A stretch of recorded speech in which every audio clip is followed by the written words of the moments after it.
What is up, Rally Tau fam? Good evening. Welcome to the show tonight. We're going to be diving in. First, we're going to talk about the Reds, some call-ups, past few series. We're going to dive into the NBA Finals. Game 3 was yesterday. A lot of exciting things are happening. And then most importantly, we're going to talk live golf in the PGA Tour, in that merger, and how everything has come to be. You guys are in for a great show tonight. Make sure you stay tuned. If you're watching this after the fact, we appreciate it. Make sure you like and follow on all platforms. And we're about to get into it, so let's get it. It is an area which we call the Twilight Zone. See it occur, and you look at Steph and Clay, and even Draymond with his lack of performance. He's in 2 in a row, 7 points for him. The twirling Doncic, melting into the defense. The front carry strikes. Swing, fly ball, well hit left center. Ronald Acuna has home. Rookie rushing record for the Steelers. Look, he came into this game averaging 3.67 yards per carry. 42nd out of 49 qualified rushers. Freeze to begin the third quarter. It has been incredible. Here he comes again. Oh, goodness. And the Greek basketball god. And he was a great guy to teach because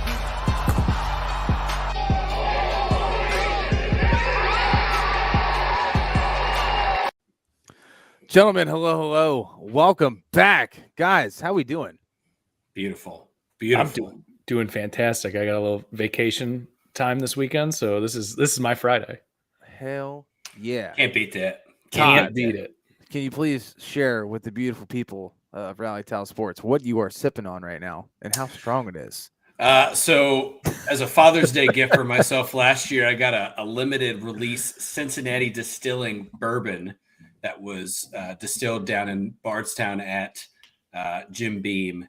And I pulled the bottle out. I'm showing Bobby, and I twist it open. I pour myself a normal sized bourbon beverage for myself. And I looked at the bottle and I saw a 6, and I was like, "Oh, it's only 60 proof." And I was like, "Oh no, that's 60% alcohol. It's 120 proof bourbon." Happy Father's Day. Yeah, this will be the one, and then I can switch to something a little bit tamer, because if I have 2 glasses of this bourbon, we're going to go down a rabbit hole that I'm afraid I'm not going to be able to get back out of. Todd, doubles are the new singles. It's fine. Absolutely. Double becomes a quadruple, though, in this case. And True. That's dangerous. It's too dangerous. Absolutely. Aaron, you said you're on vacation. Are you doing a little staycation? Are you going somewhere? We're going up towards like the Traverse City area, in Michigan. Beautiful. So got like a nice little 6-hour drive ahead of us tomorrow. But swing by and see the Jameses. Well, they unfortunately, we invited. We're going to like a cabin. What's that? He's out of town. Right? We invited him. The logistics of it just didn't work. But they were invited.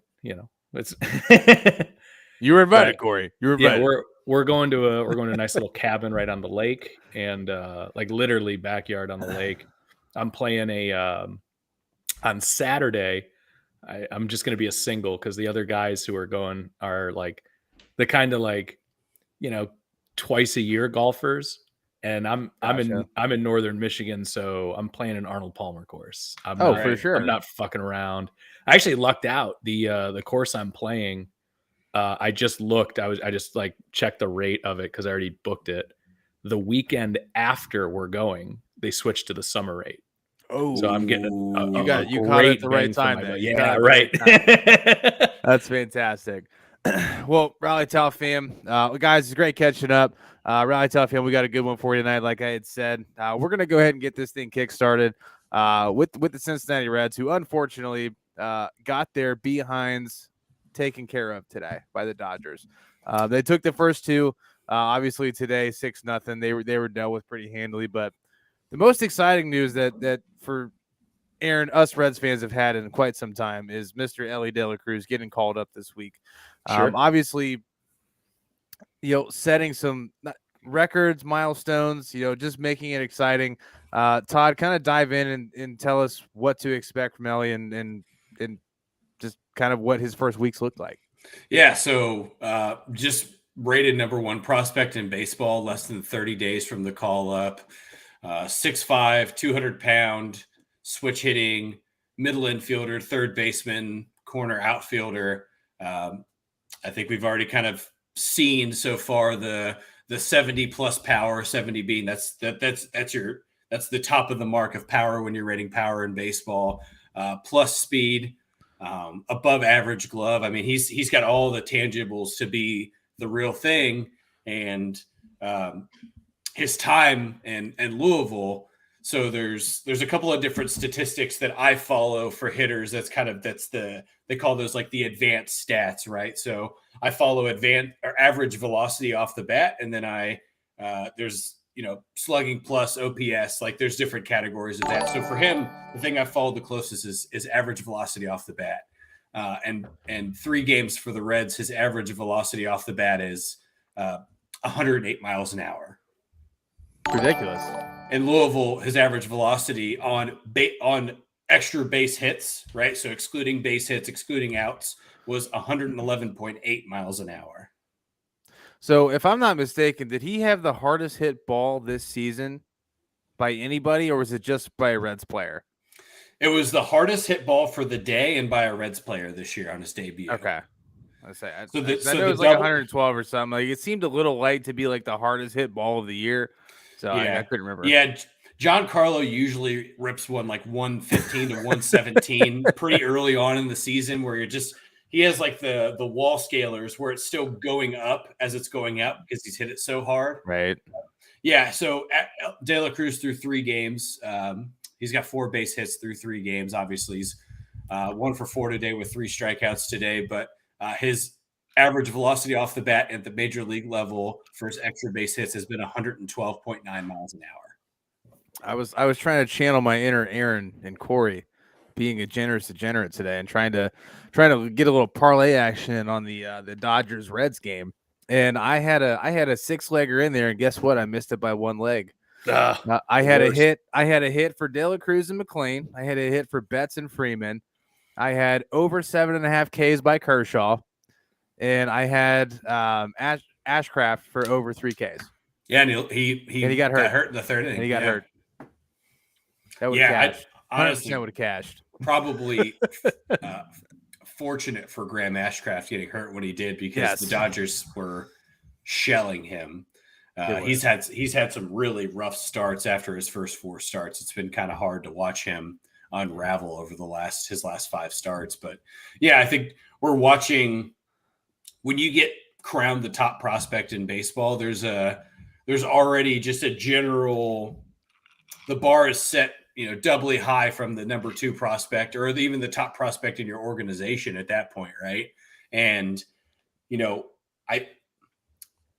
we've talked about this a lot, Bobby, as being Reds fans, that everybody is fucking ecstatic. And everybody's like, win now, win now, win now. This is the time. They're playing well. The NL Central sucks. The Reds are 5 games back of 500 right now. Let's try to make the push. Let's make trade deadline deals. It's not going to happen. Nope. This is exciting. Obviously, Matt McLean was the NL Player of the Week last week, hitting over 400 last week. He's still hitting over 350 right now since he's been called up on the Reds. So it's been super exciting that the 2 top position prospects for the Reds have panned out as they've called them up. But their pitching rotation is one of the worst in baseball, and their bullpen is one of the worst in baseball too. And, you can hit 7 home runs, but if you're giving up 10 runs a game, you're probably not going to win, right? And the Reds are averaging giving up about 8 runs a game right now, 7 to 8 runs a game right now. So statistically, that you win less than 50% of the time if you give up 7 or more runs. So, correct. No, I don't think now that Ashcraft is hurt, you have Nick Lodolo hurt, you don't really know what the backside of your rotation looks like. This is not the time to make a playoff push, if you will, before the All-Star break. I don't even know why that's even a phrase, but this isn't it. Like I love watching the Reds win in walk-off fashion. Obviously, Will Benson walk-off, his first home run in his career is a walk-off in the bottom of the 9th. 2-run shot walk-off. Yeah. I mean, perfect scenario, like full count, 2 outs, bottom of the 9th. He hits a walk-off and it's a rocket, but he struck out 11 of his first 14 at bats this year. I mean, So, that was an electric play. It was Yeah, electric. it was nuts. I don't know if you saw it, but it was like he hits this thing, he throws the bat, he's like, let's fucking go. I did not, but It's awesome. I mean, I've heard you guys talking about it all week, and I'm, for Reds fans, I'm super happy. There's never been, outside of 4 games a year now at this point, there really isn't. I'm a Guardians fan, so there isn't really any animosity towards the Reds. Yeah. Like there is like There's the no bad blood. Bengals, or there's not. Like I have no problem rooting for the Reds outside of 4 days a year. So I'm really happy for Reds fans. It's also one of the rare, the Bengals have been really good the last couple of years, but it's one of the rare sports cities I feel like that's a baseball town. Like in Cleveland, even when the Browns are bad, it's a football town. And then it's like, okay, we have LeBron James, we're a basketball town now. Or, all right, the Guardians or the Indians are playing well. We're we're a kind of a baseball town. I have a lot of respect for Cincinnati being, a blue blood baseball town. Yeah. Yeah, absolutely. Yeah, and it's the first Major League Baseball team in the history of the sport. So who are they playing against then, Todd? I'm just the St. Louis. It's a paradox. Sweet Nickers. The Dayton Triangles. That was one of the seriously, that was a team that they played early on as a professional were the Dayton Triangles. They played. I was hoping you were going to say as the Washington Generals. No. Yeah, it's the party animals. Whoever the Savannah Bananas play now, that's who they were playing. Right, exactly. Yeah. But Got it. yeah, it's just it's super exciting. Like I said, it's exciting that these prospects have panned out, and now we're kind of just waiting. Everybody's anxiously awaiting Christian Encarnacion Strand to make his debut. Yep. And he's not even on the 40-man roster. And then you have a guy like Novelli Marte, who also is a middle infielder, who is on the 40-man roster, who they can call up if they need to. So it's an exciting time and we've talked about it several times on this podcast. You're in a position where, yes, you're third place in your division, but you're third place in the worst division in the National League, right? Correct. You're not going to, if you're second in the NL Central, it's a very low chance you're going to make a wild card push. So it's either win the NL Central or bust. And if you're 3.5 games back, which I believe they are 4.5 games back right now, 5.5. Thank you. And you're not taking 2 of 3 for every single series for the next 3 weeks. Well, the big problem was they got swept by the Brewers. Yep. They had an opportunity to get within a game. Yep. At first place in that series, and they went from 1.5 back to 4.5 back. Yeah, and they got 2 from the Dodgers, and then just lost today again. And they never had and that Brewers series, it was never within reach game. Yeah, so it's just but at this stage in the game, you're jockeying. We're not even the All-Star break. We're not even we're starting to sniff towards it, but being 5 games back right now, especially with the big dogs coming up. But I mean, this is usually when the Reds get cooking. You know what I mean? Like it's like they push right before the All-Star break, they get in contention, and then bam, they fall apart. Like maybe 3 weeks after the All-Star break. And so Aaron, when we started doing this podcast a couple of years ago, the Reds were tied for first at the All-Star break, and they were 18 games back of 500 post All-Star break, and Bobby made a statement that I believe has cursed us since that moment, where he said, I got to see him win after the All-Star break before I believe. And it hasn't happened. It has not happened. So I don't know if it's a curse. It's just the truth. But yeah, I'm super stoked on De La Cruz having immediate success, right? This reminds me a lot of 2008 when Jay Bruce was called up. Bobby, I don't know if you remember that too, where Jay Bruce came in and was 6 for his first 7. And everybody was like, holy shit, this is it. This is it. We found the outfielder of the future for the Reds. And he had a great rookie year, the remainder of the year, but then people started shifting, and it was just like a quick flip of the switch for Jay Bruce, where he went from, a 30-30 guy to he's got to hit 40 home runs to be an integral part of the lineup. Yeah. So I love it. I'm excited that, we see McLean, De La Cruz, Andrew Abbott made his debut and pitching debut and did well, but I am still I'm very grounded right now as a Reds fan. I've heard a lot of people you have to be. Yeah, I've heard a lot of people, and Carp just made a comment here saying it reminds him of COVID with the swag and the confidence. And I agree with you. This team is super hyped right now because it's a young dugout. It's been a really long time for It's the a Reds really too, young dugout. where the chemistry is centered around kind of like, I think the average age per player right now for the Reds is less than 25 or 26. I mean, it's between 25 and it's young. It's a young roster. So this is the next step of baseball, the next generation of baseball with the home run celebrations, the double celebrations, all that stuff. And you're seeing a lot of that now. So it's good to see all the chemistry, but again, you have to give up less runs than you score. And the Reds haven't been successful with that, especially with their bullpen. So yeah, I'm staying absolutely. grounded. Absolutely. And Aaron, if you don't know, Michelle Underwoods, that's my mother. Mom, thank you for liking the stream. Thank you for your comments. I know you said we have a different team now. We do have a different team now, but you have to understand this team is very young. We lack pitching. You need to make sure that your goals and what you believe is going to happen with the Reds you need to rein it in, because it's not going to happen. It's not going to happen this year. I would love for it to happen. Obviously I'm on the low end of expectations with the Reds this year, but it's just they're too young. They don't have the pitching.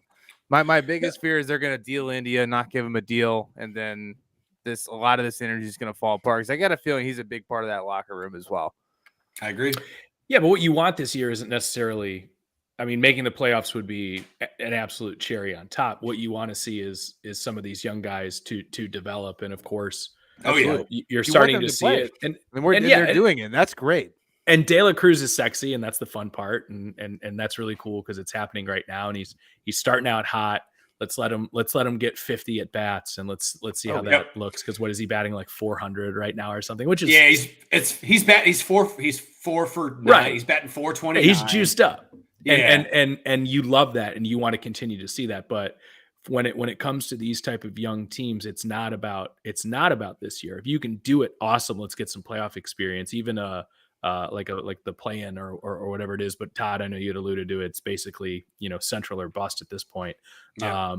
But yeah, that's like I said, I have a lot of respect for Cincinnati Reds fans. I think your owner has been kind of a POS, and that is what it is. But you got some young promising guys, and that's the most exciting thing in baseball, because you guys basically have a guy who is, like you said, he's 6'5", 200.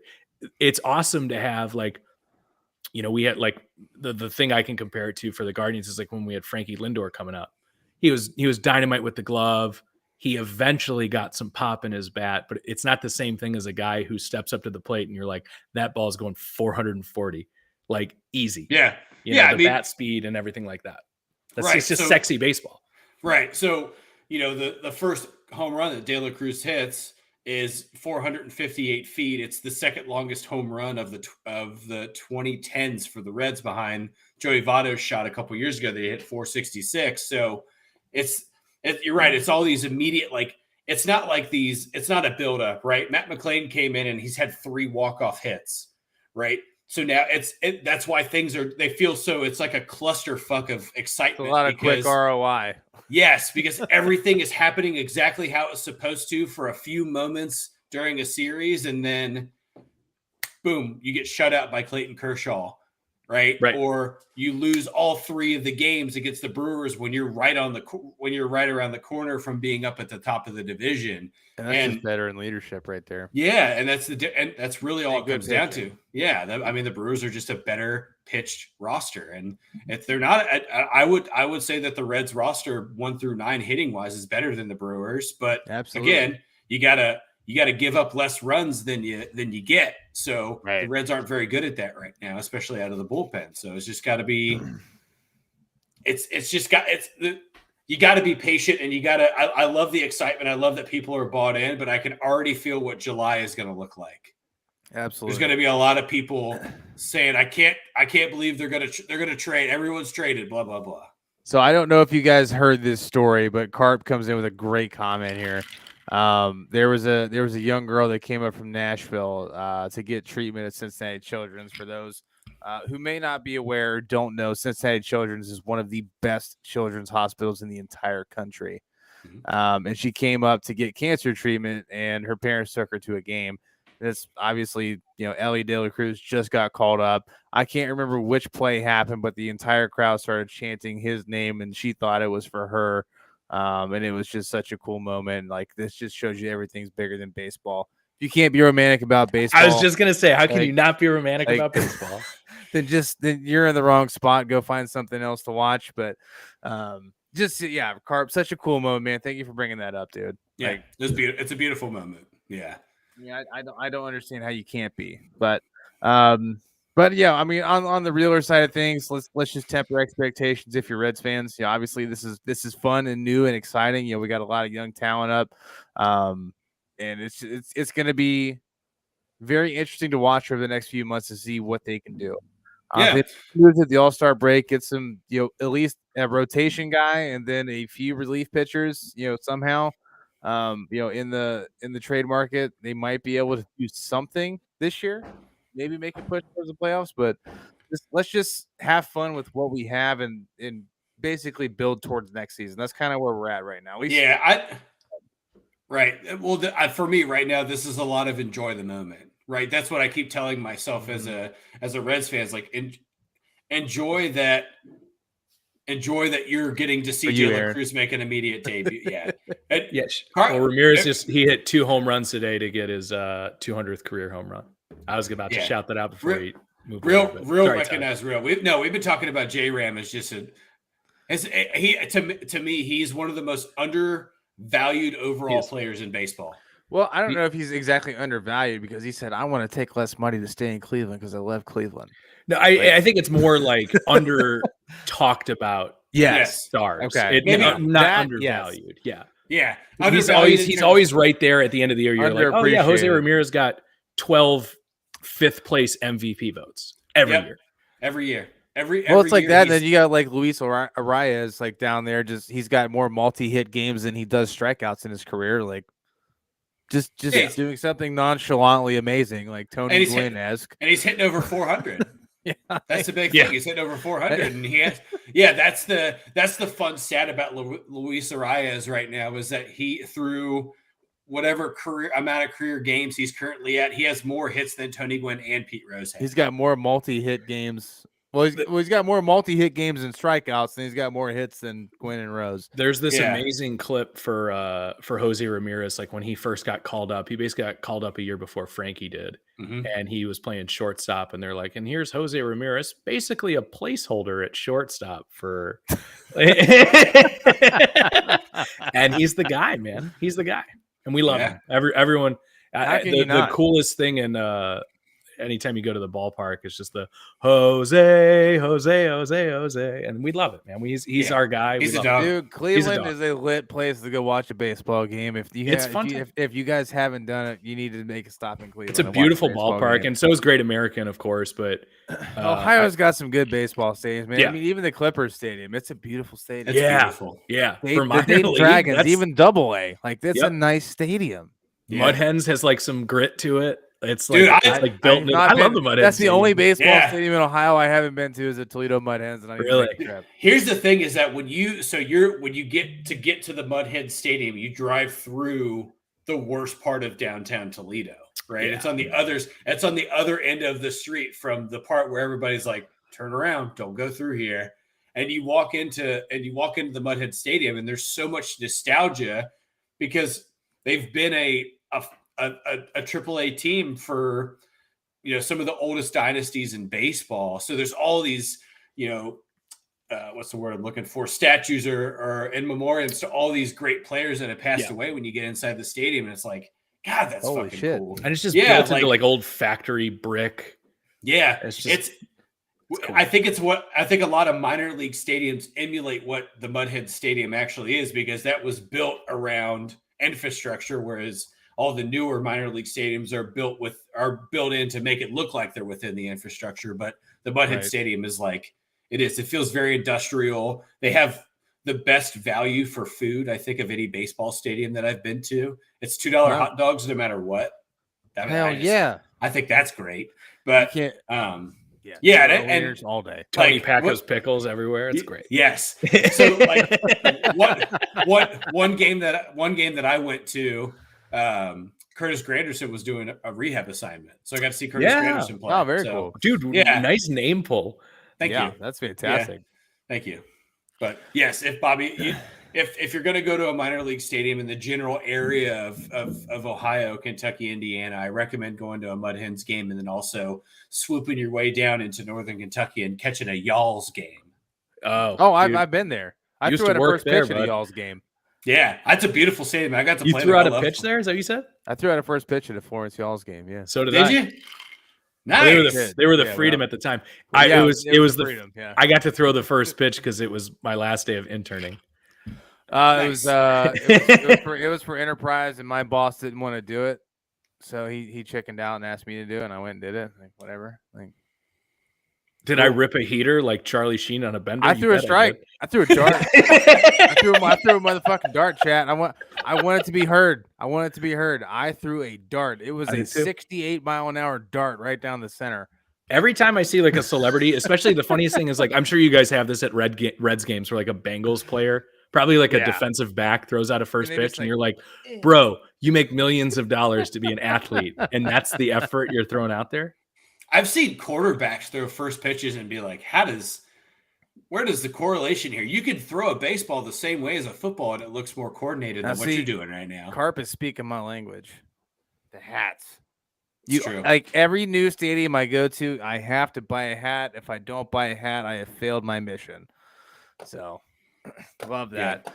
Yeah. Especially for the quantity of alternate uniforms that minor league teams wear. Yeah. Tons. Yeah. Tons. And Mom, I know your story about going to Cleveland for a Bengals game. You told me all about your terrible experience up there, and I understand it. Sometimes Cleveland fans cannot be so polite. That seems like a very terrible experience. And from the entire Cleveland Browns fan base, I would like to apologize for that terrible person who did that. Yeah. Because that is not us. That's just drunk Sunday fans, unfortunately. Yeah, that's not the majority of Browns fans from what I understand. But it is a very small few, and there are fans of every fan base that are rude and disrespectful. And is it the Browns fan? Michelle, I would personally like to apologize for the entire Cleveland fans. What a stand-up guy. And if I knew you were there, I'd fight back. This was years ago. Doesn't matter. I don't even remember how long. 12. I'd be 12. But punch it up, not down. But I mean, we old enough. No, that's terrible because I like she's gonna live with that forever, and I hate that. Yeah, I have actually been in that situation where I've seen, and I'm sure everyone's been in those situations where I'm like, no, we don't do that. We don't do that here. Right. Yeah. I mean, I've seen it down here at the Bengals Stadium. I've seen it in Pittsburgh. I've seen it, I've seen it everywhere. It's the same thing when last year there were the fans that had the like Deshaun massage table thing where I was like, that's not who we are. It's not cool. It's not cool. You're not funny. You're not cool. You're awful, actually. Right. And you're a piece of shit. Yeah. And we hate you. Like, and please leave. Don't be a fan here. Right. Yeah, no, Mom, you're absolutely right. All right, well, we're about a half hour in here. I love all the Reds talk, love all the football talk, but we do need to transition over to the NBA. Wow, that's all I gotta say is wow after last night's game, guys. Obviously the Denver Nuggets, they're on a mission at this point. Jamal Murray and Nikola Jokic, both 30-point triple doubles. Nikola Jokic with a 30-20 triple double, 30. Was it 32, 21, and 10? Mm-hmm. And then Murray 34, 10, and 10. That's correct. I think that's correct. Yeah. I mean, just an unbelievable performance from their side of things. Like, just talk to me, guys. Like, how do you see the rest of this series playing out, Todd? Look, I think so. Aaron and I, we dove pretty deep into this conversation last week before game one. And we talked about, the first piece that we talked about is, what do the Heat do to Nikola Jokic to win? And it was, we kind of mutually agreed it needs to be 4-on-5, right? Rather than 5-on-5 and taking Jokic out of the equation. And I think we watched game one where they tried to do that. And then that turns into a guy like Aaron Gordon getting guarded by whether it's Gabe Vincent or Caleb Martin or Max Struss, and he dominated, right? For 12 points in the first quarter of the first game. And then you transition that, obviously the Nuggets win that game. It never even got to like a conversation where the Heat got close. And then you transition that into game two. And the conversation in game two for the Heat was immediate, be as aggressive as possible, right? So game one seemed like they were kind of feeling things out. You know, we talked about, Aaron and I talked about like maybe knocking the rust off for Denver.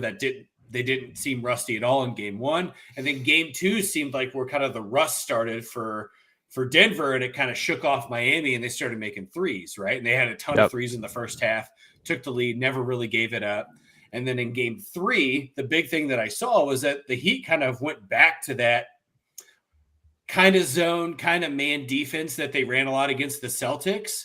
And Jamal Murray just took advantage of small space, right? That's the thing that Jamal Murray has been so successful with as being healthy in his career, is taking advantage of having a step to a step and a half between a defender and creating an open shot. And guys, I got to tell you, I'm super impressed with his mid-range game back to his 3-point game. I think that, you know, even as a Kentucky basketball fan, that how well he has developed into being a shooter outside of, you know, he's always been an excellent dribble drive, get to the basket, you know, kind of dilute traffic and get to the hole. But his ability to create space as a mid-range jump shot, and his mid-range jump shot is what's winning the games for the Nuggets right now, in my opinion. It's his ability to score in small space and, you know, making it seem like he's got 3 steps on someone when he only has a half step to a step and a half, and turning it into 2 to 3 points 12 to 15 times a game. Yeah, that's been the key. So I think we missed a big part of Jamal Murray. At least maybe a lot of us forgot, honestly. Yeah, but how good this guy was. Like, especially the first time we really saw Jamal Murray was in the bubble, and obviously he was electric there. And obviously doing some great things. A few injuries. Now he's back full force. I do want to double back on Jamal Murray, but Aaron, if you would take this comment from Ryan. Do you think Tyler Hero coming back would change the outcome of this series? I do, and I think it would be in a negative way for the Heat. And the reason I say that is I think they are rolling right now with the guys that they have. And at this point, I wouldn't really want to change what I have because, I wouldn't want to mess up with the flow because you've had guys step up, and Todd did a great job of outlining the, Caleb Martin, Vincent, Strus, obviously Bam. Like if the Heat somehow can pull this off, Bam Adebayo is the MVP of this series for the Heat. Absolutely. I think, would it be different if he was in this from the beginning or even from last series? Absolutely. But I think you would actually take away from the flow that this team has had. And of course, both of these teams somehow are walking into this series with this like chip on their shoulder. For the Nuggets, it's kind of BS because you're the number 1 seed. We all know you, but I understand the East Coast bias and like nobody's talking about, fine, whatever. We're all watching you now and we're seeing exactly why you are who you are. But for the Heat, this is a legitimate. I've never really seen this in sport before, where they have never. There wasn't a single series outside of the Knicks, maybe, where they weren't being picked to win. But even the Knicks upset the Cavs, or at least from an expert's perspective, in the first round. And, you say the Cavs move on, and people would have probably picked the Cavs against the Heat. So my point in saying this is Tyler Hero is, he was the 6th man of the year last year. Obviously was a huge part of what the Heat did this year just to get to this place in time. But at this point, I wouldn't even try to mess with it. I like a lot of what the Heat are doing. I just think the Nuggets are just a great team. And I would love to double back to the Jamal Murray stuff, but to just kind of finish the point out is, Tyler Hero is a great 3-point shooter, but that's not what the Heat are missing right now. Nope. So I wouldn't try to mess with it. Now, don't get me wrong. It's hard to keep a guy off the floor who's a top 4 player on your team. But it'll be interesting to see. And I would trust Spoelstra to make those adjustments if he is made available. And I think that's the one thing that all of us can recognize here is that, like, Spoelstra is the better coach. And in my opinion, I think he is the better coach. I think he just lacks the personnel to get this done. I mean, you can only do so much as a coach, but you've got to have the people to get it done. And there's nobody in the NBA that can defend Nikola Jokic. There's not a single person in the NBA that can do it. There's one guy, and it's Joel Embiid, and he's not on the Heat. But he's not on the Heat. Really, seriously, that's the only guy that could tame him. And I think the big thing, and Aaron, we talked about this last week too, is that did the Celtics have a better roster than the Heat? Bobby and I talked about it too. Yes, they did. Mm-hmm. But there's not a distributor / scorer / post player on the Celtics that is named Nikola Jokic, right? And when you have to, I mean, if you read anything in terms of a preview going into the series, there was only one question: what are the Heat going to do to stop Nikola Jokic? Right? That was the only thing I read. It was constant questions to Spoelstra, to Jimmy Butler, to Bam Adebayo. What are you going to do? And Eric Spoelstra was very, very candid. He said, you don't stop him, right? You don't stop Nikola Jokic. It's the like classic line, you can only hope to contain him. Yeah, he compared it to taming a lion. A lion is always going to be a lion no matter what, right? But you could do your best to make sure it doesn't bite your head off. And that's what you're kind of doing with Nikola Jokic, is that you're making sure that he doesn't bite your head off. And in game 1, he bit your head off in the second half and you lost by 18. In game 2, you stopped him in the first half, and then they were having to play backwards, right? They had to play backwards in the second half to get the lead back. And then but that's the containing him. I mean, it's Nikola Jokic only having 4 assists in the game. That's how you contain him. Surprisingly enough, I'm fine with Jokic because there was the stat. And I don't have it at the top of my head. Let him score 30. Don't let him get 15. That's when he scores 40. He was going off in that game. He's clearly, and I'm sorry, I'm going to just go ahead and put both of my feet down on this. That guy is the best player in the planet, because the only question we had was, can he do it on the big stage? I'm not worried about that anymore. Congratulations, Giannis, on having it for the last 2 years. I do have a question. Okay. So Nikola Jokic should have been the MVP? No, because it's a regular season award, and he didn't give a shit about it. Ask him how he literally in this last game. He gives 2 shits about the MVP. He went 30, 20, and 10. He doesn't care about it, but the fact you're saying he's the best player, that has been my argument the entire time. But that's not what the MVP is. Because if that was the case, LeBron James would have 12. Award. Yeah, he would. You're right. Okay, we'll move on. Thank you. I love hearing that. Yeah, no, but Aaron's right. I mean, you're right. The containment was not letting him distribute the ball, right, and not giving Jokic the opportunity to see the full floor. Because I think that's the thing, fellas, that I've been so impressed with him, is that it's not just him passing from the top of the key or in the post or anything like he could distribute the ball from anywhere on the floor. I watched him make a 35-foot pass down the court to Michael Porter Jr. and hit a corner 3 in game 1. I'm like, how the fuck did you see that? Where did you see him get open at? Right. And I think that's the centerpiece there. And that's where a guy like Jamal Murray is so complimentary to Nikola Jokic, because you have a center that distributes the ball for you. So then the only thing that you have to do in Jamal Murray is get open, right? You could bring the ball up the floor. They do. I don't know, guys. You're watching the same game I am. They run the same play every time they bring the ball off the floor. Well, the one thing that I didn't understand was the fact that they had actually played together prior to being in the NBA. Him and Jamal Murray. Did you know that?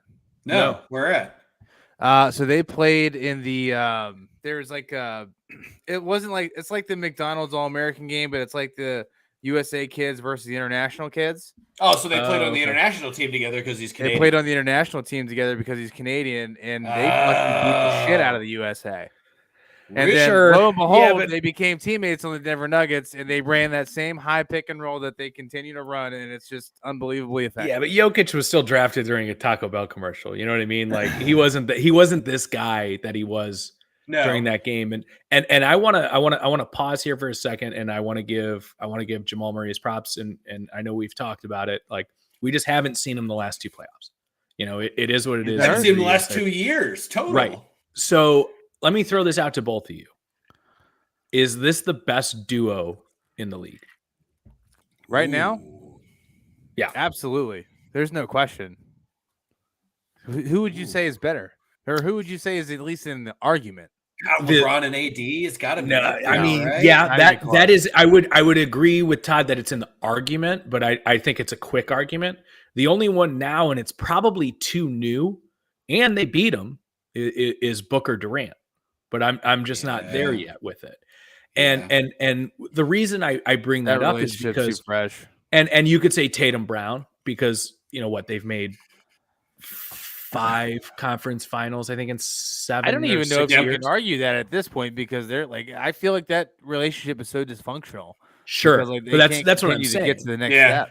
Because Yeah. the difference here is Jamal Murray, in my opinion, is like the prototypical B, or like second guy. You know what I mean? He doesn't go out there and think I'm the guy. He knows his role, but he's perfect at it. He doesn't go out there and try to get 40, but if you need him to, he can get 40. He can. But Yeah. and then the other thing too, Todd, we talked about last week is there's something about playing with Jokic by osmosis, where I'm seeing these guys make passes that if they were on any other team, throw Aaron Gordon on the Trailblazers, he's not making these sick behind the back passes. Well, look at the game Christian Braun had last night. Right. That guy doesn't do that for any other team in the NBA. But when you break, there is no half court defense against the Nuggets. I think that's the thing that I've kind of taken away from all of this, is that there's not a set half court defense that you can run against them that is consistently successful, that derails them from their game plan. Right. Because it's the same. So Bobby Knight ran the motion offense pretty much identical his whole time coaching in Indiana. It's a high screen to the baseline to a high screen, right? It's the triangle motion back and forth. Phil Jackson ran it. And that's all that the Nuggets do, guys. They just run a triangle offense, but the difference is that there's usually 4 guys on the floor that can score at will. Right. Sure. Sometimes all 5. It depends on who they throw out there. You know, I would exclude Christian Braun from that conversation in every other game up until last night, but the dude had 12 points in 8 minutes. He won them the third quarter last night. And a lot of that was derailing attention, right? Bringing attention. Jamal Murray, Jokic both had, I think they both were damn near double-double, if not a double-double at halftime. So the Heat make the adjustment on the half-court side to bring everybody forward, right? That's what I saw. I saw the defense kind of come forward and meet them closer to half court than letting them get across the half court mark. And then and let a guy like Christian Braun create a steal to a basket. And then it turns into a rebound to a basket. And then it turns into Miami scores. He runs the ball down the floor, 2 points. They're having those 2 guys together, right? Meaning Jamal Murray and Nikola Jokic has just created this kind of clusterfuck in Miami that it works for like 2 to 3 minutes. And then it's gone. It's just, It seems like it's one of those things where, like, it's kind of like you're trying to cheat on a test and you write down all the answers on your hand and you're still sweaty. You're too sweaty about getting caught. So you get through 10 questions and your hand's all smeared. That's what it feels. That's what it feels like. Love analogies. That's what it feels like for the Heat. It's like, I have the answers to the test. I had right number now on my hand. Yes. So it's like, I had the answers, but then this isn't the test that I copied off of. This is completely different. That's that's constantly what it feels like coming out from Denver. Yeah, I mean, I don't disagree with you. And the funny thing is you're mentioning about Brown there is like he's getting a lot of minutes for Brown. I'm pretty sure it's pronounced Brown. It is Brown. I pronounced it wrong. You're right. Oh no, I just wanted to make sure I wasn't being anyways, it's I love the on the fly. And we have to call him Michael Malone because that's what he prefers. Taking MPJ out of this rotation a little bit. I think he had like 22 minutes, 20 something minutes last night. Because let's face it, this guy, and don't get me wrong, the Nuggets would not be where they are right now if they didn't have some MPJ, lightning performances to get them to where they are. But let's face it, this is a whole different series, And I like that he's going to Brown, not Bruce Brown. But Bruce Brown's been playing some good basketball too. Yeah. And I'm loving what I'm seeing out of the Nuggets. And I feel like we've talked a lot about the Nuggets here. I want to actually, and here's something I noticed last night. And I would love if Spoelstra really fed into this in the next game, especially at home. Every time that Jokic was off the court, they picked up Murray the full court. Yep. They made him earn it. And he was not effective when Jokic wasn't on the court. And then I noticed that they were doubling him on the screen or on the pick and roll, even when Jokic was on the court. And he was making some, hero shots. Don't get me wrong. He is that guy. He can make those shots. But I like that they're not like, going to make them all the time. We're fine with Jokic going for 40. We've already proven that he can score 40, get low assist totals, and we can win this game.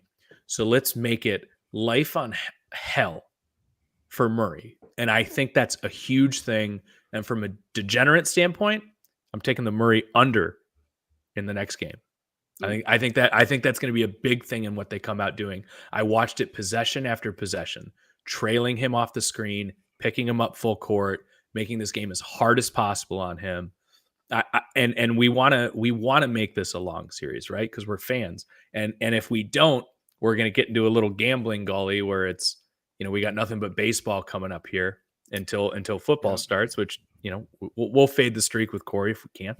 But I really, really want this to be at least a 6-game series. I want this. Yeah. I don't want this to be ended on Monday. I want to at least get this to next Thursday. So between both of you guys here, what does Miami have to do? We saw the Heat win. It's a huge deal to win on the opposing court, right? The Heat made this a series by winning game 2, and then the Nuggets made that irrelevant by coming out and winning the next game. So what do the Heat have to do to not only win game 4 but make this a series? I mean, they have to continue to do what they've done the entire playoffs. That their role players have to step up. Like we need to see Caleb Martin, we need to see Max Strus, we need to see Gabe Vincent, we need to see all of those guys drop double digits. That's just what it's going to have to be. I mean, Jimmy Butler, and Bam can take you so far, but like you've got to get these guys that have continued to step up throughout the entire playoffs to do it again. They're going to have to do it in a big way, on both sides of the ball, and that's going to require a lot of effort and a lot of energy, as you had aforementioned. Like they're going to have to double Murray when Jokic is out. They're going to have to double Jokic when Murray's out. Like they're going to have to make things tough for both of these guys and make the role players of Denver step up. And there's going to have to be some significant one-on-one coverage, when they're doubling Jokic and Murray. So it's going to take a valiant effort from the Miami Heat for them to win this series. I'm not saying they can't, because they can. There's still a shot. They're only down 2-1, but it is going to take a serious effort from these guys because Denver is clearly the better team, and it is an uphill battle, on a slippery slope for the Miami Heat. Yeah. Yeah, honestly, man, I think that the biggest difference I saw from game 2 to game 3 from Miami was just the energy, right? I think that's the big thing for me is that game 2, they came out so juiced and they played so physical so quickly that's what I think kind of earned them the stripes and won game 2. And then game 3, but I mean, even Jimmy Butler said it last night, like they were low energy by the third quarter. It just seemed like that they looked gassed. Jimmy Butler specifically. I mean, he sat like the last 7 minutes of the fourth quarter, and you watched him on the bench, and he looked cooked. I mean, he was absolutely fried. And I'm not here criticizing Jimmy Butler saying that he should be playing 48 minutes a game, because the 40 minutes that he was on the floor, he was impactful for Miami, right? It's not like he was out there just dicking around. He was playing at 130%. But that's not a sustainable game plan for Miami, and they got to figure out a way to maintain the energy that they had in game 2, but stay consistent with it. And I don't know what the answer that's me providing insight without an answer, but there has to be a way to find the energy back, to get that energy back that they had in the second half of game 2 and make that sustainable through the first half of game 4. Bruce, it's the invisible man. It's Arlo. Oh, it is Arlo. He's on the couch there. It's Arlo or the coat rack. That honestly looked like a blanket right there on your couch, but then I see the blanket and now I see Arlo. So yeah, and then Bruce, Behind me, I got my boy Brownie. He's Yeah. just chilling. So just for you, Over Bruce, your I left shoulder. was concerned that these hats over here were facing this way. I didn't want to create the fear that I gave myself, and The last time. and the last time Bruce was like, "Is there somebody behind Todd?" And I was like, "Oh shit, there is." Oh my But God. it was a perfectly mannequined jacket and hat combo. So I turned him around before we started. As we get back on track a little bit here, Todd, to kind of echo your point there a little bit, I think the biggest thing I've noticed in this series is, and you can go box score to box score to box score, and Jimmy Butler looks fine, but we were talking about Himmy Butler, right? Himothy. The top, does he deserve to be mentioned in the top 10 category? Top 5 category, right? The way he's running through these playoffs. Yeah. And I'm seeing in this series the same Jimmy Butler that's the top 15, top 20 guy, which is fine. There's nothing wrong with that. Like, you know, and again, I think him and Bam are a really, really good pairing because, again, Bam is not a top 15 guy, but he's a, you know, perennial all defensive player of the year. And again, if this series ended today with a Heat win, Bam would be the MVP. The biggest thing to me in this series is the fact that, and Bobby, you mentioned it, like Strus, Vincent, Martin. I'm sorry, I got to disagree with you, man. They are showing up. They're not supposed to be these guys. And the fact that they're even, you know, I in my opinion, they're punching above their weight class. It's Himothy turning into a pumpkin for me personally, that I think. Yeah. And don't get me wrong, the Nuggets are supposed to win this series. But the question is, how do the Heat win this series? And I need Himothy to show back up. No, I agree with that as well. You know, I'm saying, like, it's going to take an extraordinary effort. It's going to take that a lot extra, not a little extra out of the ordinary. It's going to take a lot of that extraordinary.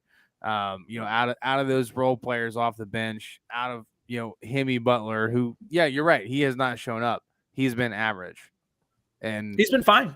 He's putting up 28, 26. You know, he's been average Jimmy Butler. Like, but it's been those key moments for Jimmy Butler to become Himmy Butler. He needs to be dropping 35 and 10 every night. Like, and he needs to be doing it with authority. Yeah, and he's not doing it. And I think the thing too about Jimmy Butler that I remembered from watching this series a little bit closer is that he also has he also creates a lot of hero shots. And when they played in the bubble finals, he was making all those hero shots. It was like he was an untouchable force. In that Knicks series, he was an untouchable force. It just seemed like everything he was doing was perfect. He couldn't make any mistakes. And then all of a sudden now it just kind of like flipped back where it's like, oh, well, he's a human being. He does shoot less than 50% from the floor. He doesn't always make these big buckets, but I've also seen him miss some cupcakes for him too. So, right. You know, it's a good point from Aaron to say that. Yeah, it's fine for him. He is a top 15 to top 20 player in the NBA, but Himmy Butler is top 5. Right. He's not playing. He's not being that guy. Yeah, we haven't seen him. And even to that point, like, if we want to continue on the trajectory of how do the Heat, you know, somehow come out with the O'Brien after the end of this, it is that 3-point game. And if I'm going to have a game where Strus is hitting 3, you know, Vincent's hitting 4, Duncan Robinson's hitting 3 or 4 and somehow putting it on the deck and getting some at the rim. Kevin Love is getting in there a little bit. Like, I can see this. Like, I can see it. And again, I'm a person who I'm Mac from It's Always Sunny here because I had the plus 850 Nuggets and I hedged it a little bit. So I'm gonna get some money regardless of who wins this series in a pretty even fashion.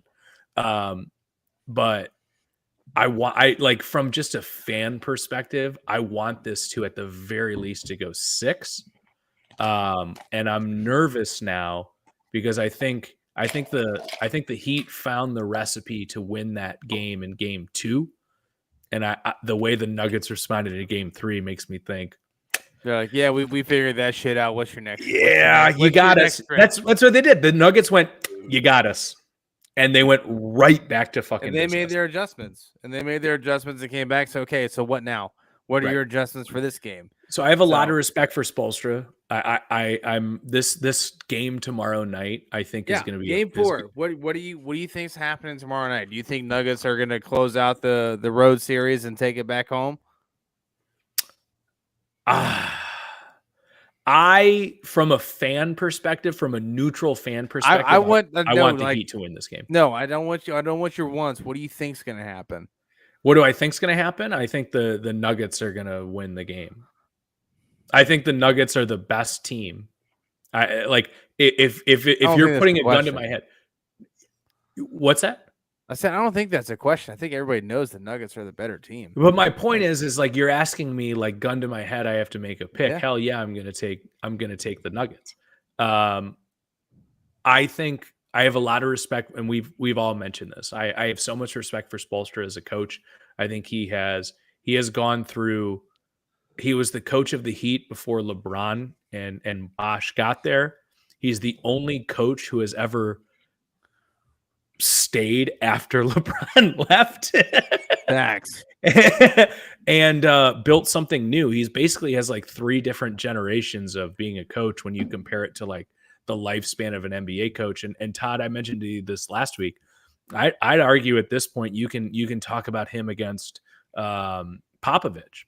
And I'm not quite there yet, but also at the same time, I haven't seen not far off Popovich do this when he doesn't have the skill. Yeah, Jimmy Butler's great, but again, what were we saying? He's a top 15 guy on a bright day. Bam Adebayo is a top 20 guy, top 25 guy on a bright day. The rest of that roster is undrafted guys. You know, what were we talking about? The core of that roster. Timmy D, and then Timmy D is a top 10 player all time. Right. So I trust Spoelstra to make some adjustments. I don't view Miami as a big home court place. And I think the way that Miami wins this next game is they bomb it from 3. Jimmy Butler shows up and Bam does his thing like he's been doing all series. Yeah. Todd, any closing thoughts on the Heat Nuggets? Yeah, I think that by the time we do our podcast again, that the series will be over. Ooh, that's kind of. I hope not. I hope not either. I would love. So what? So we got game 4 tomorrow night, then we got Monday, which is Friday night, and then we got game 5 Monday. Yep. And then Nuggets win both. Potentially game 6 Thursday. Yeah. So if this series goes 6, then we'll be on Wednesday. Right. That's what I'm saying. I would love to come back on Wednesday night with maybe all 4 of us. Big squad. We're just bantering, saying some crazy shit. But like, I just in my gut tells me that could be over Monday night. Yeah, this series is over Monday night, and we're talking about on Wednesday and Thursday what we kind of take away from the end of the series. And you know, I Eric Spoelstra, Pat Riley, these guys are staples of the NBA now, right? These are names that are going to go down and the documents of NBA history as being one of the best coaches, one of the best NBA people, and being Pat Riley with basically being a part of 25% of all finals. Yeah, a quarter of all finals appearances. A very large portion of them, yes. Yeah, so I think it's that's Brady numbers, dude. So I think it's just one of those things where you, Pat Riley. It's again, I'll say the same thing I said before the finals started. I love that we're not talking about LeBron or Steph being in the NBA finals. Great. Yes, refreshing. And I love that we're able to talk about guys like Jamal Murray, like Michael Porter Jr., Caleb Martin, Max Strus. I love that we get to have Aaron these conversations Gordon. and pick and pull pieces, right? Where we're not talking about Klay Thompson's got to hit 7 threes in Game 5 for them to win. No, it's Draymond Green has to not kick someone in the nuts. Right. Yeah. So how does Miami distribute the ball in Game 4 different from Game 3 to bring Denver's defense inside rather than outside, right? Because I think that's honestly, fellas, that's Yeah. the key to Miami winning this game is that they have to hit 40% of threes moving forward to win because they don't beat them inside. No. Denver's out They have to rebounded shoot a them very every game. high percentage. Yeah. Game Yeah. 2 they did. Game 3 they almost did, but they can't beat Aaron Gordon, Jokic, It's not Jamal Murray. consistent though. Like Yeah. you can't expect to shoot, That's how they win, though. 38% or Yeah. higher, from the field every game. Like that is just an astronomical number to think that is possible. And I'll say it right now. The only people not enjoying this NBA finals are casuals because this is the It's microcosm. been amazing. This is the microcosm of the NBA season we've been talking about all year. It's a wide open race. It's a 1 seed versus an 8 seed. Fuck yes. That's exactly what this season needed. And you guys hit it right on the head. You're right. Don't get me wrong. When LeBron was going to the finals when he's on the Cavs, hell yeah, I'm rooting for the Cavs every year, right? Of course. That's bias. But also at the same time, and Todd, I think we were talking about it last week. I think in the last 10 finals, last 15 finals, there's been 2 that did not have LeBron, Steph, or Kawhi. And it was the Bucks, Suns, and this one. And I love that for basketball in general. And I understand, I don't know how these Passing of the torch.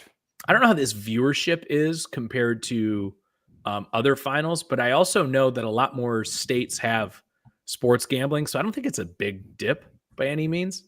I would guess to say, at least for me personally, I am enjoying these games from somebody who, listen, I'm not a Nuggets fan. I love Jokic. Well, here's the thing. I love that the national audience is now getting to watch Jokic and going, shit. That's what people are talking about. Right. Well, no, I mean, it's like that's the thing. It's like with football. Like just because your team's not in it doesn't mean it's not exciting to watch. But that's football. I'm an NBA junkie. Well, no, I understand that, but it's like you're finally getting to see like I'm trying to find a guy like Jokic to compare to in the NFL, like to make it make sense for the rest of the audience. That's a tough question because there isn't one. Yeah, I mean, but my head kind of goes to a guy like Cooper Kupp, where you just like he's just a workhorse that I don't. Maybe that's my honest answer would be like Kelsey. Just say you get to see an unrecognized guy, like you understand why this guy is so amazing. Yeah, I don't know. Max Crosby, because it can't be a quarterback. Yeah, no, it can't be a quarterback. Aaron Donald. Yeah, I think that's a good probably, comparison. That's like about that. the closest parallel that you. Where you're like, because who notices a defensive tackle? Right. Only football fans. Right. Only, like, but then when you see that guy, you're like, oh yeah. Yeah, I see. I understand why people like watching this guy play. Yeah, because I think Donald would probably be the closest. Yeah. So, but again, that's a hard comparison. I asked a lot. I'm sorry. That's okay. So you asked about viewership, right, for the NBA Finals for this year versus last year. So both are smaller markets. I mean, South Beach is a bigger market, but it's not a sports market, right? They don't even show up for their games. Yeah. They were gone with 7 minutes left in the fourth quarter last night. They were going to the club. Of course they were. There's cocaine outside. Cocaine. Yeah. Like, was it a 10-point game? All right. Yeah. So games 1 and 2 drew the same viewership as games 1 and 2 of last year's final. That's impressive because that's Warriors Boston. Yeah. So it's only about 0.3. So you're calling that 200,000 viewers less than the Warriors Cavs final of 2018. Wow. So those are very impressive numbers. I figured the Warriors Cavs would have blown that out of the water. Yeah, but at that point, it's 4 big. years in of the same finals, and that Cavs team didn't stack up against that Warriors team without a doubt. Yeah, so Bruce he asked us a question here about the Golden Knights too. this is the lowest viewed Stanley Cup of the last 5 years, but we're calling this per market share, right? For the NBA, this is the highest viewed final since 2018. That's impressive because of last year. And you know, I had made the comment when you talk about between, you know, more states legalizing gambling, the NBA finals is going to be, you're going to have more eyes on it. But again, from my perspective, this is exactly, if the Cavs aren't going to be in it, let's let it be a fucking wild card show for me. That's what I want. Yeah, I agree with you. It's Todd said go Cavs. I love that. Yeah. Yeah. Well, look, as a Pacers fan, I haven't had skin in the game in over 2 decades, so it's Halliburton's pretty cool though. Yeah, it's fine. I like maybe they'll draft somebody to complement their backcourt here. You gotta love a young man named Tyrese. I do like Tyrese Halliburton, but I do not like that they. Todd's a big oil guy. Yeah. Here's where my brain goes, because I've you know, obviously as a Pacers fan, I've been kind of following the demise since 2007 or 8, and then there was a peak. Tyler Hansbrough days. Since there was a peak during the Danny Granger, like PG 13 Indiana era. Danny Granger, God. Yeah, where they were making playoff runs in the early 2010s, and since 2011, when they drafted Paul George, only 2 of their first round picks have become consistent starters. Yeah, that sucks. This is completely off topic, but completely on topic because you brought up the Pacers. You know how like the running back position became irrelevant overnight? Has anything like in the NBA ever happened to Roy Hibbert quicker than anybody else? Oh my God. Oh man. Yeah. Oh my God. Yeah. It was quicker than his appearance in Parks and Recreation. He got paid for. Yeah. It's like, wow, this guy is so dominant in this Heat series. Oh my God, get this guy off my fucking roster. They drafted Miles Turner to replace him. That's the crazy thing. That's how long Roy Hibbert played, is that Miles Turner's been in the league for 6 years. They've been trying to trade him for 5 years. Miles, that is. Yeah. Well, not anymore. They signed him to a contract extension now. So they can trade him. Yeah. He's cooked. Well, when Ayton had to take the Supermax with the Suns, that was it. They had to lock in Miles Turner. That was their only alternative, was to get a crying center or to keep the guy that's been inconsistent for the last 5 years. Yeah, for sure. Crazy. God, that hurts my heart. All right. Well, it sounds like we're about wrapped up on the old NBA action. I do want to turn to one more thing before we sign off for the evening. And that is to the old golf side of things. The PGA Tour, Live Golf, merge, and chaos has ensued for the last few days. It's honestly, in my personal opinion, one of the biggest travesties that has ever happened to the men that stood strong for the PGA Tour. Don't do that. Aaron, what do you think? What are your thoughts on this? I have so many, and I'll try to boil this down. It's the same thing like in any other sport where people are like, nah, he's going to take a hometown discount. Like, this is a huge bat signal to anybody who plays anything. Honestly, not even plays sports, but anybody listening at home that has a job, take the fucking money, because nobody gives a shit about you. It's all business. Yep. And Jay Monahan, the commissioner of PGA. Fuck Jay Monahan. Sure, fine.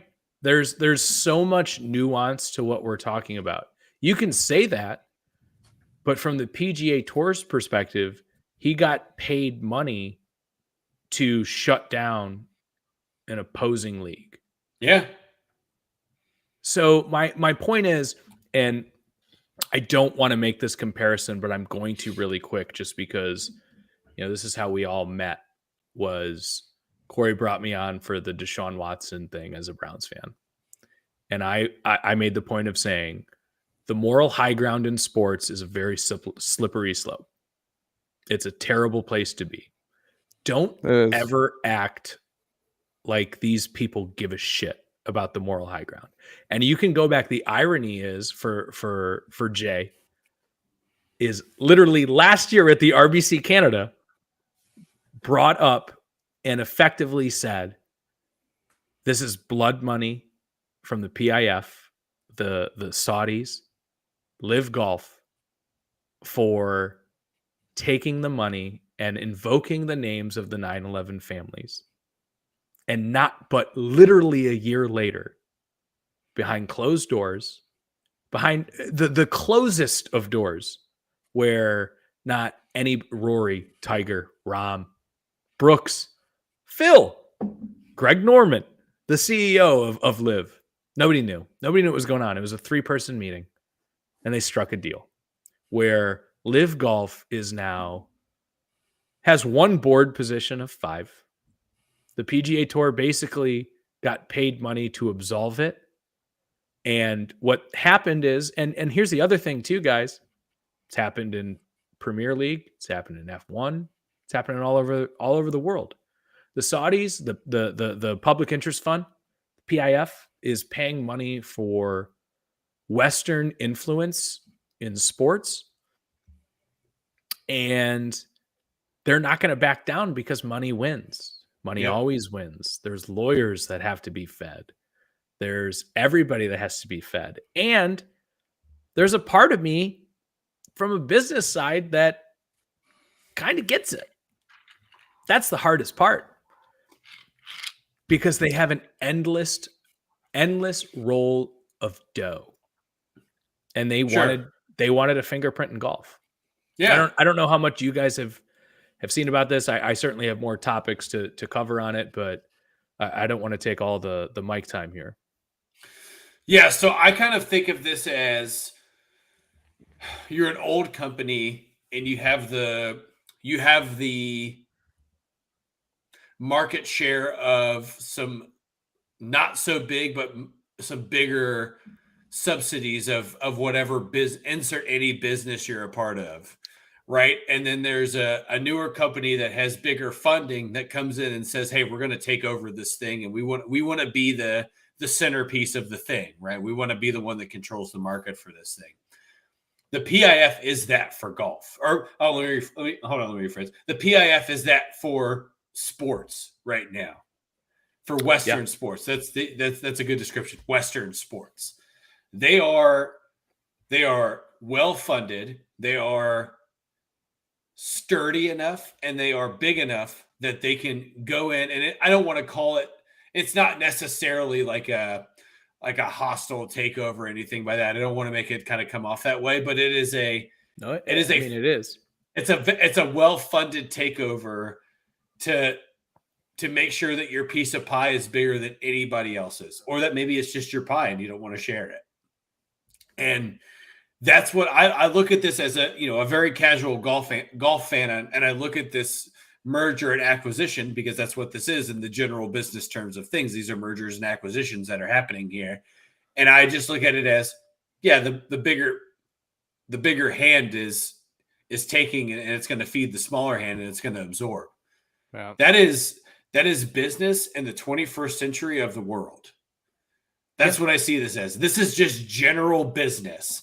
And the thing about general business is that a lot of times it happens when your marquee people or the people that are at your forefront, and I brought this up in our group chat, they don't know shit about what's happening. They're just being told, stand by us, stand by me, stay in my corner. You'll be rewarded. Your time's going to come. Be patient.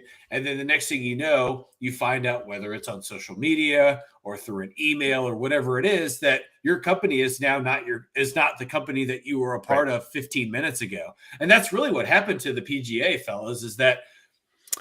But it's not, because the PGA still has 4 board positions of 5. Right. But it's not the PGA anymore. It's different. They're changing. It's going to be a different company. We don't know for sure.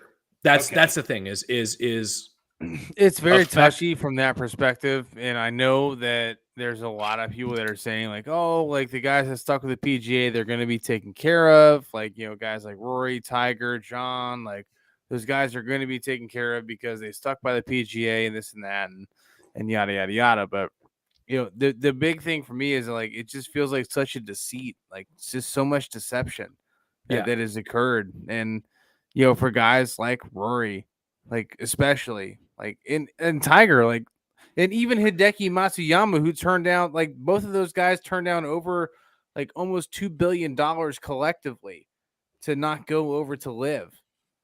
Because I don't know if you guys know the story about Hideki Matsuyama turned down almost a $1 billion deal to go to live. I don't know if you know this, but he's the biggest star in Asia. Hideki Matsuyama. Okay.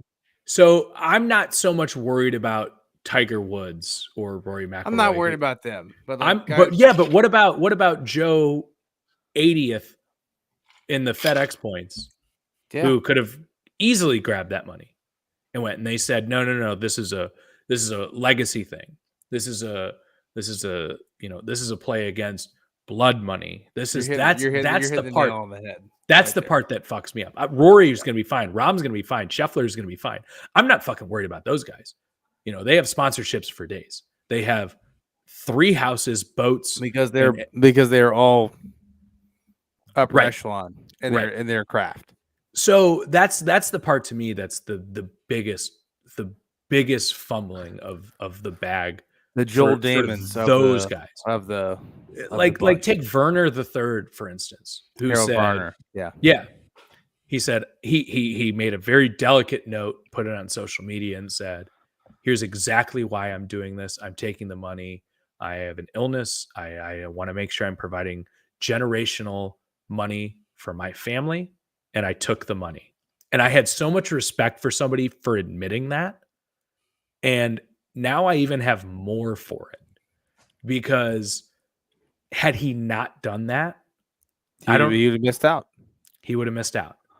And I'm sure there's going to be some kind of grand equity stake that is going to be, some people are going to be made whole, but everyone wants to talk about Rory or Rahm or Scheffler or all these guys, Hovland, the top names on the big PGA guys Tour that are missing out. They're going to be fine. The purse is going to go up fucking 50, 100%. They're going to keep winning tournaments, and I'm not worried about those guys. I'm worried about the guys that Liv was trying to pick off and said no. I want to stay in the PGA Tour. I want to make my money. I want to keep my card, because if I take this now, I'm not eligible for these events in the future. I can't play in the Ryder Cup. I'm not. That's the thing to me. That's the greasiest part of the world. That we're not able to participate in the Ryder Cup because he signed the live contract. The greasiest part to me is Jay Monahan basically said, "Don't take this blood money," and he took it him fucking self. Yeah, it was in October, right? That was in October when he made that statement, right? When all that went down, and it's June. Wouldn't it have been enough available for the PGA Tour if they all left? Yeah, that's the part to me that fucking irks me, and the difference with the PGA Tour as opposed to like we all hate Goodell, right? But he works for the owners. For the PGA Tour, there aren't owners. The PGA Tour commissioner is essentially the players' czar union president, right? Because it's not like there's teams or it's an individual sport. Sure. And we'll get into that. Like, we can talk about it too. Like, now that the first wall has been broken down, I can promise you the PIF is going to start putting their money in different avenues too, because they found out like golf was the first, wall to break for this. Why won't they do this for basketball? Why won't they do this for baseball? Why won't they? They've already done it. They've already done it for baseball. There's a Middle Eastern Sub-Saharan professional baseball league that the PIF is involved in, and what they did is they brought in big names from the 90s, guys like Barry Larkin and Mariano Rivera and guys like that, and so they're starting teams in.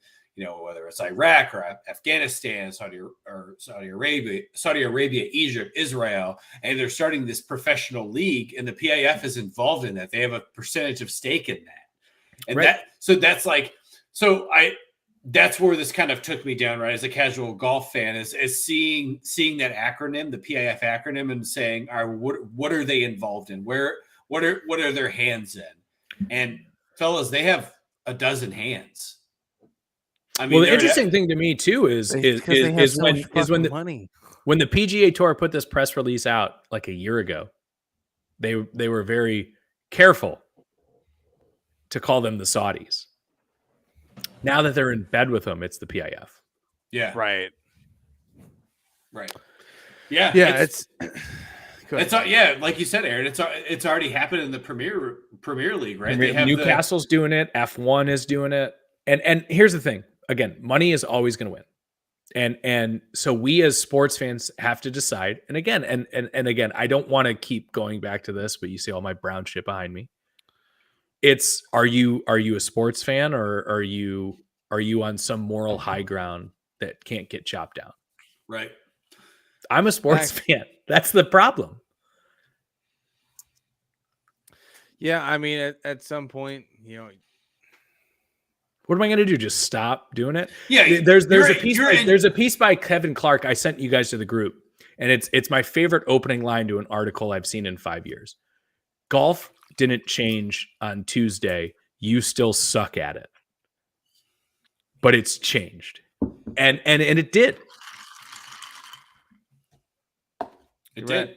Yeah. Well, look, I think that there's a specific prestige that goes along with the PGA acronym, and I feel like I just felt a general shift in the air when this announced. I mean, I work with a variety of age of people, but there's a lot of people on my side of the building that are in their late 40s to early 60s. And I got to tell you, fellas, on Tuesday afternoon, there was not a lot of work being done. Yeah. There was a lot. It was mostly water cooler time.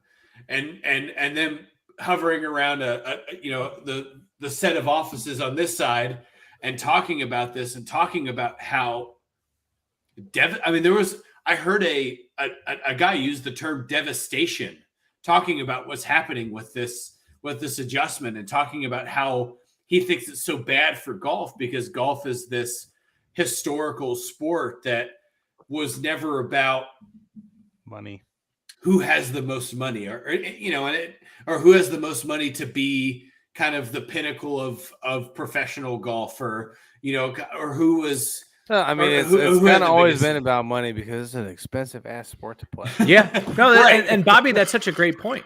It really is. Like, it's always been about money. The reason, in my opinion, that PIF highlighted golf at such a high level, such a billionaire level, is because of the backdoor business deals that happen on 18. Business done on the golf course? No, it's done at Chili's. Come on, guys. No, I'm serious, man. And this wall being broken down is a very big deal. Not for golf, but sports. For frankly Western sports. Yeah. And I really believe that. And don't get me wrong. I'm not going to sit here and be like every person that's involved in this is the devil. The Saudis are a huge investor in many companies that we all use, whether it be Uber or fucking DoorDash. Like it's a thing, but we just don't want to talk about it. But this is the easy one to talk about, and this is just a big wall that got pushed down. Yeah, and I don't know. There's some question marks. There's some everything.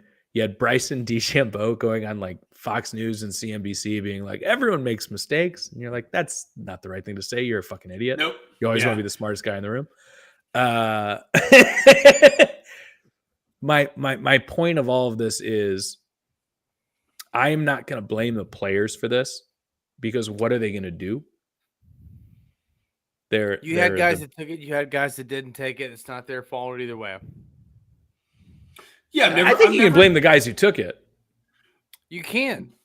Yeah. Because just to your point about Harold Varner, like, he took it because he thought it was the right thing to do. Sure. The Like- guys who, don't get me wrong. Like if you're talking about the big dudes, like we're not talking. that's what I'm talking about. I'm talking about the big like, guys here. We're not talking about the big guys here. We're talking about the middle of the road guys here. yeah, absolutely. Again, great example. I'm talking about like Dustin Johnson, Brooks Koepka. Yeah, Phil Mickelson. Those guys are pieces of shit. Right. Well, Phil Mickelson fucked himself before. Phil Mickelson's always been a piece of shit. He always will be. Sorry, I think he's a great golfer, but he's a terrible human. I just don't understand how fucking. I do watch all of his short game videos though because he's a master at it. I just don't understand how I'll Jay never not Monahan. learn from him. I just don't understand how Jay Monahan like. There's like this weird parallel to like you guys watch The Office, right? Yeah. It's like the Michael Scott Paper Company, where it's like this league is terrible. It's on the CW, and they bought him out. And it held him at gunpoint. Yeah, I mean, I guess that's kind of the thing. I guess that's kind of the thing I think about too, because I early on when we started talking about Live Golf, when it was kind of becoming a thing, and like you go to their website to look at what's happening, and it's like a Squarespace website like we own, right? And you're and now that's the thing that oversees golf, the world of golf now. And I don't know. Business is so interchangeable in terms of like the waves of business are the ebbs and flows of business, I guess I should say, are that like the hot thing usually takes over the thing that's kind of been consistent, and then the thing that's consistent always comes back. But I think that the difference is that PGA is just not going to go back to being like, oh, we're off now. We're cutting ties with this relationship. Right. No, that's you've done this thing where the more money exists, and you're funneling through that now. This is it. This is the end of the transaction. Well, the problem is they've been operating as a tax-free entity, which don't get me wrong, the NFL does it too. That's a whole different podcast for an entirely different day. So they have to fall within antitrust laws of monopolies. So, I mean, the word on the street is basically Saudis came in, paid for this league, blind funded it, and we're going to bleed you dry from lawyer perspectives, and we're going to just crush you for making a monopoly. Because if you're going to work against this, you're funding a monopoly. And my worry here is, and it has nothing to do with it being a monopoly, but like it won't work for football because there's the XFL, there are competing leagues. Right. But take a sport like tennis, or the reason it works for golf is because it's not a team sport. It's an individual sport. You can pay off individuals, not teams or owners or anything like that. Any kind of team sport. That's why it works for F1. And even in a weird way, soccer, because soccer is such a universal sport that like it is individualized. I'm not going to take any moral stand. I'm not going to take anything like that. But all I'm going to say is to anybody listening, money is going to win. And if you are at a company or if anyone is trying to pay you more, fucking take it. Fair. Fuck 'em. Absolutely. Fuck them. Sorry, it's such a cynic. I'm sorry. It's the whole live PGA for thing. Aaron, I already was a cynic all day, like, every day by yourself. I already was a cynic, but like, dude, this has been. It's been a week, a wild week week and a half. It's been a week and a half, for sure. All right, boys. Well, Todd, Aaron, do you guys have anything else that you want to touch on this evening? Happy vacation.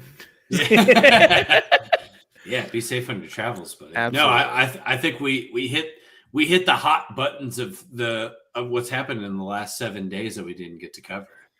Yeah, no, it's honestly it's been a quick hour and a half, guys. That was, man. It was, it's. I missed you guys. You guys. Are the best. Anytime that we take some time off, like I feel like the time just flies whenever we try to. literally, like we came into tonight with three topics of conversation, literally an hour and a half, 30 like, minutes holy each. shit. Like it was so quick, but Nailed it. But yeah, so obviously next week we will be back in full force. Wednesday night we will have the Generous Degenerates live with Aaron and Corey, and then Thursday you will have Todd and myself back on Finals track. dependent. Finals Finals dependent. dependent. That's right. Right. So we may have one show next week. I hope the Heat wins so we can all four get on. Fingers crossed. If the Heat win, we'll all four be on here. We'll see how it goes. We'll keep you in touch. But for Todd, Aaron, myself, you guys have a wonderful rest of your weekend, and we will hopefully see you guys for one show next week. If this series ends Monday, then we'll see you for two shows. But have a wonderful weekend, and we'll catch you then. Peace.